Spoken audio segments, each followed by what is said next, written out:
Boker Tov. It's Thursday morning. And what do we do on Thursday mornings when we're at Ben's? We make our challah to get ready for Shabbat on Friday.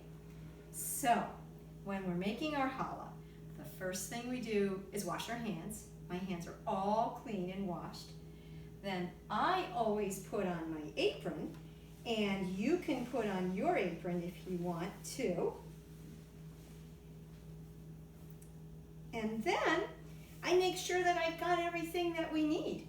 So I make sure that we have our flour, our sugar, our yeast, our salt, our water, our eggs, and our oil, and that we have our bowls that we need, and our measuring cups, our wooden spoon, our whisk, and our measuring spoons, and then our egg painting brush. All right, are you ready? So I know that probably almost all Ben's children know how to make challah, but your parents may not know. So you can tell them things about how to do it, and I'll tell them some things too. So you know that the first thing we always do when we're starting to make challah is we wake up the yeast. Okay, so yeast, you're gonna go in this smaller bowl. There you go, yeast. And I put in a little teeny bit of sugar too, just to help it wake up better. And then we pour in the hot water. And the hot water is from the tap, just tap hot water. There you go. And then you can whisk it. And if you don't have a whisk, you can use a fork. Now we're just kind of getting it so that it's nice and mixed up. But if you like whisking, you can whisk a long time. But that's probably pretty good. Just a little bit. And then it's going to start doing its waking up, but we're going to put it out of the way for right now. Okay, yeast, you go out of the way. And then we take our bigger bowl.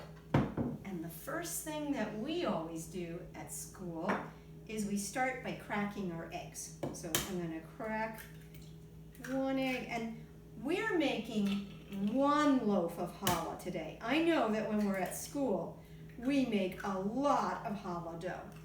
But we're at home, and so I'm making less. And we start to whisk it. And you can have one person whisk it and one person add things if you want. And you can whisk it a lot. It's good to get out your energy and whisk a lot. Okay, now I'm going to add the sugar. And I'm going to keep whisking it. And then I'm going to add the salt. I'm going to keep whisking it. And then I'm going to add the oil, and I'm going to be super careful because it's really up at the top. There. And I'm going to keep whisking it. There. And can you see kind of what it looks like? It just kind of looks like that. Then, I'm doing this faster than we would do it at school, but I think our yeasty water, I think our yeast has woken up.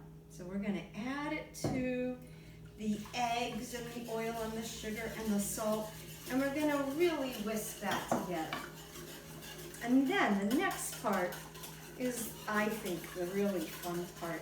We get to start adding the flour. Now, when you're adding the flour, you don't really need to pay attention like, oh, did I add 1 cup or 2 cups? Because the dough is going to tell you what it needs. So just start adding it. And if you want to use a little measuring cup, you can, because that just kind of makes the process longer and more fun. So you're going to add flour and you're going to whisk. And this is, you can whisk a lot because this dough really likes being well mixed up. And if you want to level the flour, you can, but you don't have to. Depends on what you like to do. I am not leveling it right now. And you keep adding it, and already the dough is starting to get thicker and thicker. And I'm whisking and whisking. There. I'm going to whisking it.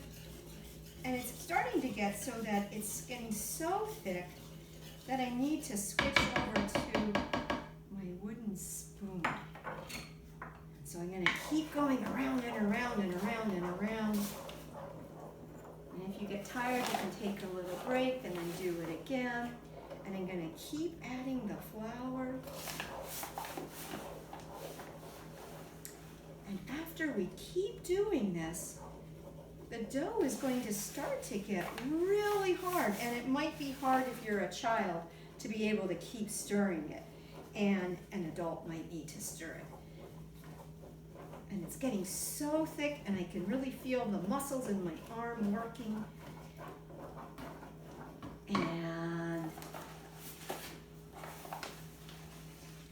I'm going to add even more flour.